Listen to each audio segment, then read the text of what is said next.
Okay, part 2. This is a continuance of the last video about my driver's license. So I got my driver's license. I went to get my car. I got my car from a dealer, but it was a used car. My Altima. It was a black Altima 2008 push start 2.5. Yes, it's true what they say about Altima drivers. We do be thugging. And yes, I was thugging in that car. But I'm gonna tell you what I didn't tell you about the last story. In the last story. So this is how I feel like this was like karma catching up to me, because I ain't gonna lie, I wore my body out for a while.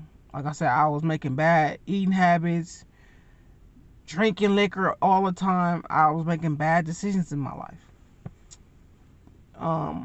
So one day I just go to work or whatever.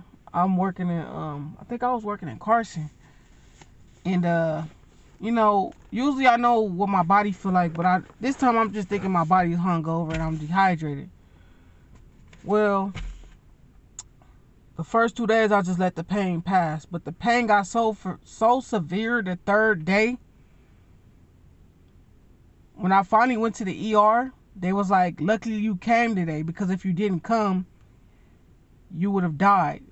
So I had a ruptured appendix and it turned into appendicitis, but thank God I went to the hospital, and thank God for the guard that was at Gardena Memorial that seen me throwing up. Because when I say appendicitis hurt, y'all, appendicitis hurt so bad to where you can't stand up, you can't sit down. It feel like somebody stabbing you. It feel like somebody like stepping, like imagine being stabbed. I don't know how I feel to be stabbed, but the pain was super close to it. It's like I was being shot and stabbed at the same time, and somebody was stepping on the blade, like jumping up and down on the damn blade. And I'm like, this pain just didn't feel right. I was like, oh my God, like it was like real, like life-threatening. And as much as I don't like going to the hospital or the doctor, that was one time I was like, no, I gotta go. And the guard, like I said, the guard saved my life. So, and I was a security guard, so it made me feel good to know that, like, you know, certain security guards actually do look out for other guards. Like, even though he didn't know I was a security guard, he just like looked out like, you know, I'm gonna get you admitted. I see something really wrong with you. So he got me like admitted quickly, and then they told me what it was, which was I have appendicitis, which is a ruptured appendix, meaning your appendix like swell up because it has an infection, and if you don't get it taken care of, it can burst and you can die. And this was my first time ever coming like I think no, not my first time, my second time coming close to death. So when I did that, you know, they got me like, they literally like put me on a stretcher, put me in the back of the ambulance, and got me immediately shipped to Kaiser. Kaiser performed the surgery. I came out.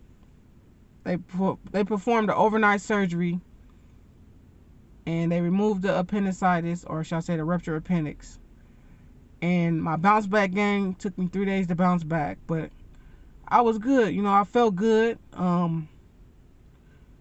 Yeah, you know, it just sucked because I had just got my license and I just got a brand new car and couldn't even drive it. Like, so it really sucked. Like, I was like, damn, like, but I could tell you what I learned laying on that operation table. When I went through that operation, when I say this is the closest to death I was ever close to, like when I say you don't feel anything when you die, like, because, you know, when you get in a surgery, your body is temporarily dead. It's just keeping they got something, like a machine keeping your heart pumping, you know, and a breathing mask so you could breathe air or whatever. But your body is like dead, like it's not moving. Like, I didn't feel nothing. I was at peace. Like, I was like in the most peaceful sleep I ever had. It just was like, I don't know, it was just comfortable. Like, I wasn't scared. Like, but I can tell you this, they cold how they get you to go under that anesthesia though. All I know is that they like, I don't know if I took something or they gave me a shot. They gave me something to where they was telling me like, yeah, you're gonna be okay. And the nurse was just talking to me. And on everything I love, like, all I know is I went out like a PS2. And I'm gonna keep saying the PlayStation 2 because that's the last thing I seen. You know the little loading screen on the PS2? That's the last thing I seen in my mind when I went out. I was just like, went out. Then I woke up the next day. I was in pain. I was like kind of out of it. I was like groaning, moaning, and kind of like trying to yell, but like everything was like kind of like moving fast and blurry. I was just like out of it, like, you know, recovering from surgery. It's a lot worse than the pain, but it's worth it, because when I went through that sleeping process on that operating table, I didn't even get the chance to drive my car. But I said, you know what? I did drive it, but not as much. I was like, you know what? I told myself while I was laying on the operating table, I'm like, God, you allow me to come out of this. Not only am I going to eat right and live right, I'm going to hop on the freeway. And that's the first thing I did after I recovered, the 3 days after I recovered. Once I got back on my feet, even though I could barely, I went against doctor's order. And another thing to people, if your doctor order you to, you know, take that leave time, because these jobs don't give a fuck about you. You can die right now. And if you're not covered, only thing they're going to do is fill your spot and move on to the next person. So take your recovery time as much as you need and listen to your doctor, because in a way I do feel like I kind of like messed my body up not listening to my doctor and going after my 3rd day of recovery when I wasn't supposed to be working. But that company is no longer around because they end up getting shut down. So that made me feel better in the long run now that I'm talking about this story. But yeah, I was begged to come back to work because I was such a good worker and I always went to work and always worked overtime. Like I said, this was before I had my daughter. I don't do that anymore. And I'm telling this story because I want y'all to feel where I'm coming from. Like, you know, I do go through real life experiences like the next person. So yeah, went to work or whatever. And it wasn't worth it because I really didn't see that much of my check, you know. But yeah, I'm telling this story because it makes me feel better and I want to put it out there. Like, you know, this is like my first, not my first, but my second close call to death.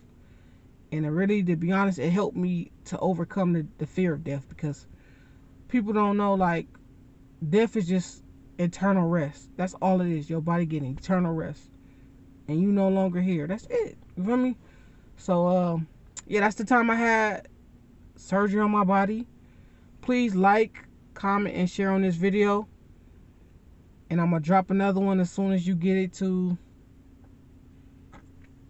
probably like, I want to say, like, get this video to 50 likes and 200 views if you can. That'll really make my day. Thank you.